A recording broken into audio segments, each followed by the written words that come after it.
Hey there, welcome to Bandit's Keep. I'm Daniel. In this video, we're going to talk a little bit about timers. These can be used in encounters most often, as kind of going to talk about it here, and also just generally in your RPG games. One thing that you'll hear people say over and over again about it is that time can be really important. And the use of a timer, where I first came across in Index Card RPG, I'll put a link to it in the description if you guys are unfamiliar with it.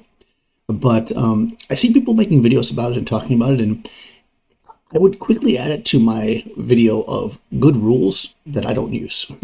At least not the way that I see people talk about it. So it made me go back to the source. I've had Index Card RPG for a while, but I don't really run it so much. I was a player in a game, so I bought the book.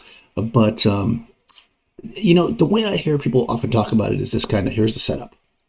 The party has been going through the evil wizard's castle to rescue the prince.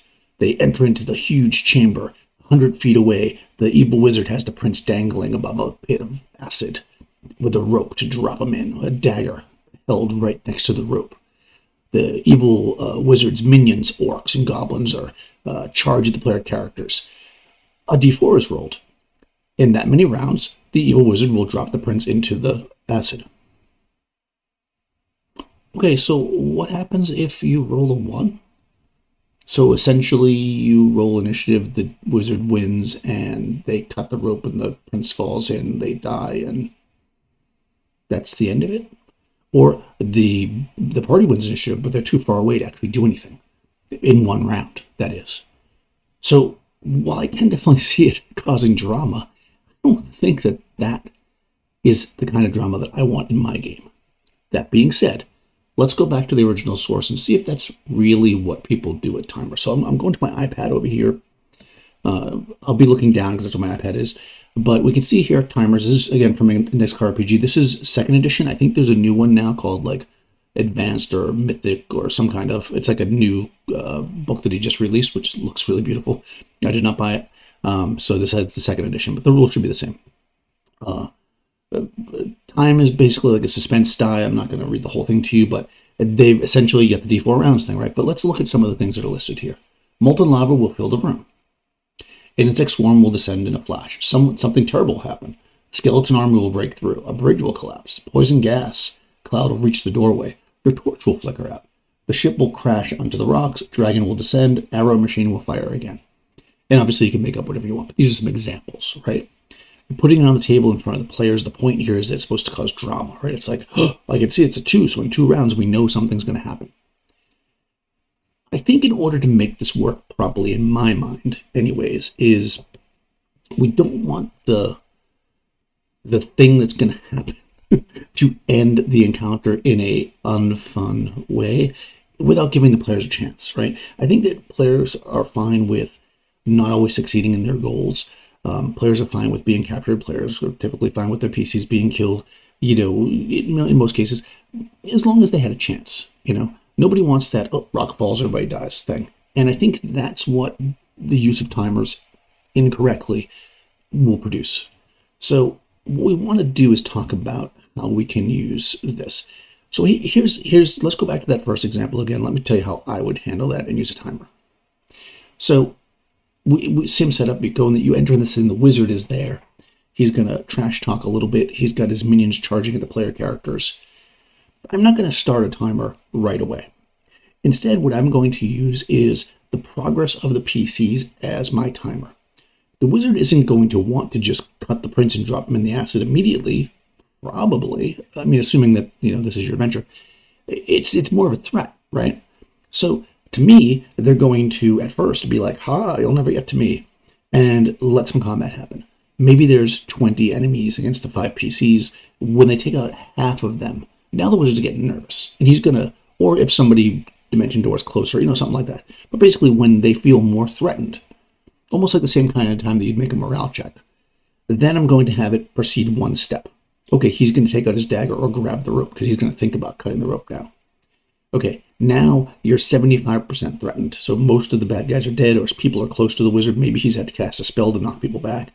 At that point, I might actually start a timer the way that I'm doing a lot of air quotes, they're listed in here, where I might throw a die down. That can be really fun, because the player's like, oh, What I would probably do is say he slices the rope. It doesn't go all the way through, but you can see the strands starting to prickle and cut. And you've got a little bit of time until it's going to break. And then each round I'd be like, oh yeah, the prince is dropping a little bit further as the wizard is continuing to battle and keep people away.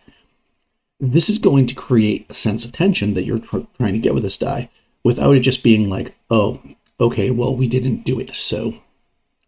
So let's look back at some of these examples that they have in the book, and let's see how this would work.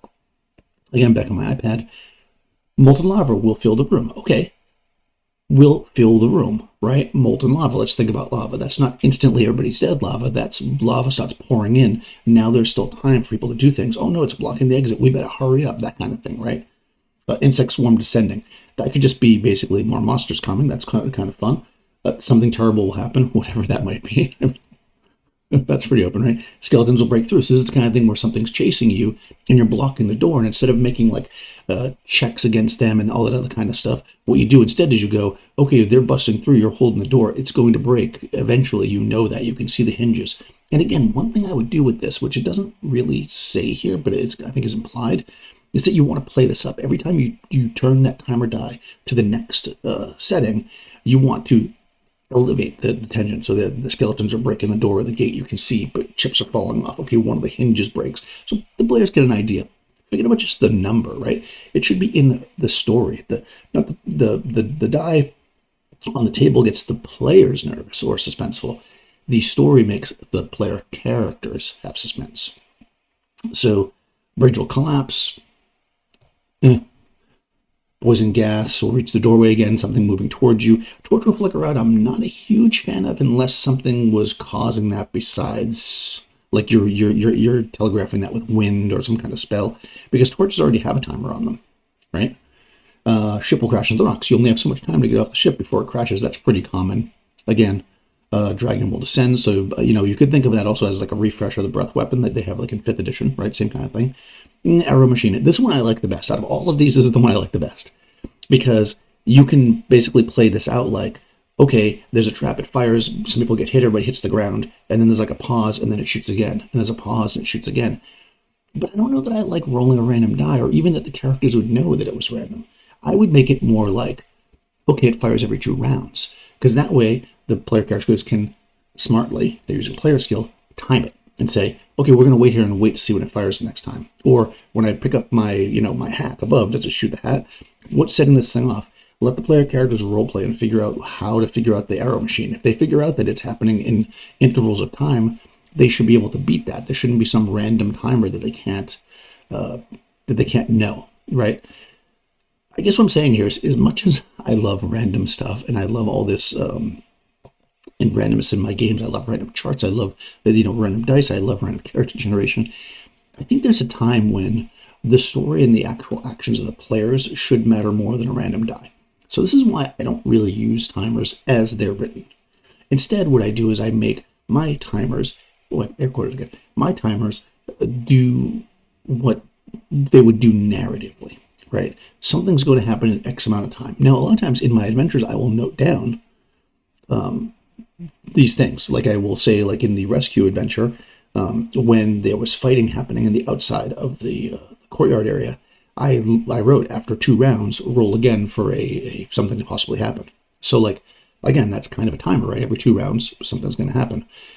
Or, hey, if there's a fight that breaks out here in 1d4 rounds, more reinforcements will come. Those are the kind of timers that I like.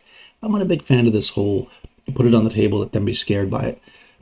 At least not in a standard OSR game. I think in index card RPG and in games that use more meta stuff, it probably works really well. It's just not something I use. I would love to know how you guys use them, though, because I know they're popular. How do you guys use them successfully? Do your players really like them? Am I missing something? I probably am, I'm sure. One thing that I like to do is when I'm not using a tool is to explore it, because if I'm not using it because I don't like it or whatever, maybe I'm missing something. So I'd like to know what I'm missing. If you guys use timers, if you love timers, use them all the time, you think they're great, let me know in the comments below how you use them. And if you have alternative ways to use them, things like I'm talking about here, let me know about that as well, because I'd love to get the conversation going about the timers. In any case, if you haven't already, go ahead, subscribe to the channel, ring the bell to get notifications, and I'll see you next time.